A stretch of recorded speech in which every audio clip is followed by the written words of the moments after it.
To set the custom homepage on your Google Chrome, start off by launching your Google Chrome in your device.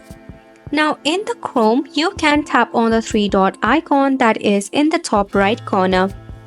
From here, navigate to the Settings option. In the settings, you can scroll down until you see the option of Homepage that would be under the option of Advanced. In the homepage, tap on Enter Custom Web Address. Here, enter the customized web address. Now you can head back from here. Now if you click on the home icon, which would be in your top left, you will see that it will be automatically directed to the entered customized home page. Isn't it simple?